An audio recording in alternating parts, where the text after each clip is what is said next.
এয়া ৰাতিৰ সাজৰ যোগাৰ কৰি আছোঁ। আজি বনাই আছোঁ মই তিল চিকেন। আমাৰ ঘৰৰ সকলোৰে প্ৰিয় আৰু তিল চিকেনটো, আৰু ভালো বাৰু তিল খোৱা।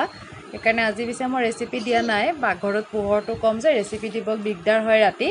মই বনাইছোঁ কাৰণে দেখাইছোঁ আৰু এতিয়া কিনো বনাইছোঁ বুলি। সেয়া তিল চিকেন বনাই আছোঁ। এফালে ভাতটো হৈ গ'ল আৰু দালিও হৈ গ'ল, আৰু এইফালে মই এয়া ভাজি কাটি থোৱা আছে, এইখিনি ভাজিলে হৈ যাব আৰু ভাত বনাই।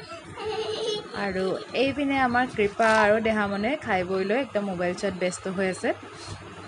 আজি আহিছিলে মাইনাহঁত, খুৰীক থ'বৰ কাৰণে আহিছিল। খুৰী মাইনা তাত আছিলে, থ'ব আহিছিলে। তাহাঁতে ভাত পানী খাই এতিয়া যাবলৈ ওলাইছে, আৰু কৃপা একদম ভিতৰলৈ দৌৰ মাৰিছে। তাই নাযায় মানে, মামাকৰ ঘৰ আৰু চবৰে প্ৰিয়, তাই নাযায়। কেতিয়া আকৌ দাঙি তাইক লৈ আনিছে। সেয়া তাহাঁত গ'লগৈ,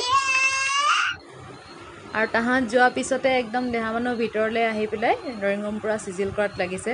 দুইজনে খেলি খেলি একদম খচি থৈছিল যে, এয়া চিজিল কৰিছে। ছোৱালী ডাঙৰে হ'ল আৰু চাওঁতে চাওঁতে চিজিল কৰিব পৰা হ'লেই মানে।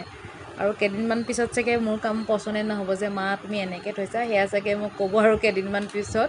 মই ভাবিছোঁ আৰু কি হয় নাজানো বাৰু। সেয়া এতিয়া সকলোৰে ভাত চাত খোৱা হৈ গ'ল। মাইনাহঁতটো গ'লে, এখেতৰো খোৱা হ'ল, দেহামনকো খোৱালোঁ।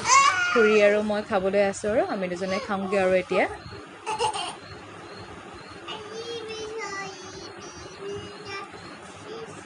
এয়া ভাত বাঢ়ি লৈছে এখন মোৰ। আজি পাততে খাইছোঁ, আৰু খুৰী আৰু মই এতিয়া খাবলৈ লৈছোঁ। ভাত, দালি, চিকেন, তিল চিকেন, লেচেৰা মাহ আলু ভাজি, নেমু। এয়া তিল চিকেন মই অকণমান ওচৰৰ পৰা দেখাই দিছোঁ। বহুত ধুনীয়া হয় খাবলৈ।